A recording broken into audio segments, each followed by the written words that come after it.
Welcome to industry Tamil. எல்லாத்துக்கும் வணக்கம் guys. நம்ம AK64 படத்தோட அப்டேட்டை பற்றி ஒரு தகவல் கிடச்சிருக்கு. இப்போ ஸோ நம்ம AK64 படத்தை வந்து ஆல்மோஸ்ட் வந்து நம்ம ராகுல் தான் வந்து ப்ரொடக்ஷன் பண்ணுறாரு நம்ம தகவல் கிடச்சிருந்துச்சு ஏற்கனவே. அதே மாதிரி பார்த்தீங்கன்னா இந்த படத்தோட ப்ரொடக்ஷன் ஹவுஸ் வந்து ஒரு பிக்கெஸ்ட் ப்ரொடக்ஷன் வேல்யூ கொடுப்பாங்க அப்படின்ற மாதிரி எதிர்பார்க்கப்படுது. அதே மாதிரி பார்த்தீங்கன்னா ஏற்கனவே நம்ம மைத்ரி மூவி மேக்கர்ஸும் பார்த்தீங்கன்னா ஃபேன்ஸுக்கு எந்த குறையும் வைக்காம படத்தோட ஒவ்வொரு அப்டேட்டும் பார்த்தீங்கன்னா பார்த்து கொடுத்துட்டே இருந்தாங்க. ஆனால் பார்த்தீங்கன்னா இப்போ வந்து ரோமியோ பிக்சர்ஸ் வந்து புதுசாக உள்ள வராங்க. பட் நம்ம AKவோட படத்தை பார்த்தீங்கன்னா நிறைய இதுக்கு முன்னாடி ஏகப்பட்ட படத்தை டிஸ்ட்ரிபியூட் பண்ணிட்டு இருந்தாங்க ரோமியோ பிக்சர்ஸ். ஸோ அதனாலேயே பார்த்தீங்கன்னா இப்போ AK64 படத்தோட அப்டேட் வந்து ரோமியோ பிக்சர்ஸ் கையில் தருது. ஸோ சீக்கிரமே வந்து இந்த அப்டேட் கொடுப்பாங்க அப்படின்ற மாதிரி எதிர்பார்த்துட்டு எல்லாருமே. ஸோ ஏற்கனவே பார்த்தீங்கன்னா இந்த மந்த் எண்டில் வரும் அப்படின்ற மாதிரி சொல்லி இந்த நிலமையில AK பார்த்தீங்கன்னா இன்னும் வந்து படத்தோட ஷூட்டிங்க்கு வந்து டைம் இருக்குது. நவம்பரில் தான் வந்து ஷூட்டிங் ஸ்டார்ட் பண்ண போகிறாங்க அப்படின்றனால ஸோ சீக்கிரமே வந்து படத்தோட அப்டேட் கொடுக்க வேணாம், இது வந்து ரொம்ப ஏர்லியாக இருக்கும் அப்படின்ற மாதிரி சொன்னார்.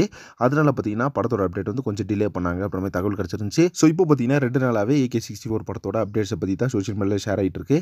ஸோ சீக்கிரமே அனௌன்ஸ்மெண்ட் வரப்போகுது, அப்டேட் கம்மிங் சூன் மாமே அப்படின்ற மாதிரி ஹேஷ்டாக் போட்டு ட்ரெண்டிங் பண்ணிட்டாங்க நம்ம AK ஃபேன்ஸ் எல்லாரும். ஸோ இந்த படத்தை பொறுத்தளவுக்கு ஃபுல் அண்ட் ஃபுல் வந்து தூத்துக்குடியில் நடக்கிற ஹார்பர் ஸ்டோரி அப்படின்ற மாதிரி நம்ம கேள்விப்பட்டிருந்தோம்.